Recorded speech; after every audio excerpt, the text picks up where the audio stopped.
देर रात एक दुकानदार अपनी दुकान बंद कर ही रहा होता है कि इतने में कुत्ता आता है। कुत्ते के मुंह में एक कागज का टुकड़ा होता है। दुकानदार उस कागज के टुकड़े को खोलकर देखता है, उसमें कुछ पैसे और सामान की लिस्ट होती है। दुकानदार समझ जाता है कुत्ते को सामान चाहिए।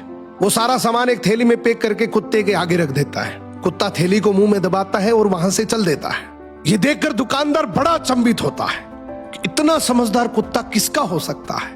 देखा जाए, दुकानदार भी कुत्ते के पीछे पीछे चल देता है।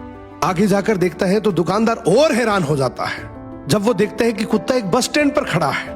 बस आती है, कुत्ता बस में चढ़ जाता है। दुकानदार भी उसके पीछे पीछे चढ़ जाता है। अब वो देखता है कि कुत्ता कंडक्टर को इशारा करता है, अपने गले की पट्टी दिखाता है। पट्टी में भी एक कागज का टुकड़ा होता है, उसमें पैसे और कुत्ते के स्टॉप का एड्रेस होता है। अब जैसे ही स्टॉप आता है, कुत्ता उतर जाता है। दुकानदार भी उसे स्टॉप पर उतर जाता है और इसकी एक्साइटमेंट और बढ़ जाती है कि आखिर इस कुत्ते का मालिक कौन होगा। इतना समझदार, इतना वेल ट्रेन्ड कुत्ता आखिर किसका है।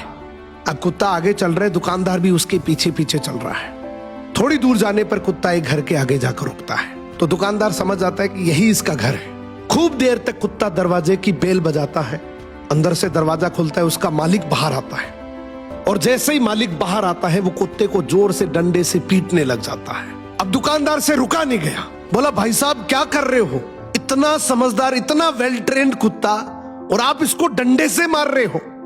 तो वो मालिक बड़े गुस्से में बोला, काहे का समझदार, बाहर गया था तो चाबी नहीं लेकर जा सकता था, घंटी बजा बजा कर मेरी नींद खराब कर दी। इस कहानी का मोरल यह है कि दुनिया की अपेक्षाओं पे खरा उतरने की कोशिश कभी मत करना, क्योंकि दुनिया को आपकी अपेक्षाओं का कोई अंत नहीं है। तुम अगर अपनी नजरों में सही और किसी और की नजरों में बुरे हो तो बोल दो उन्हें कि अपनी नजरों का इलाज करवाओ।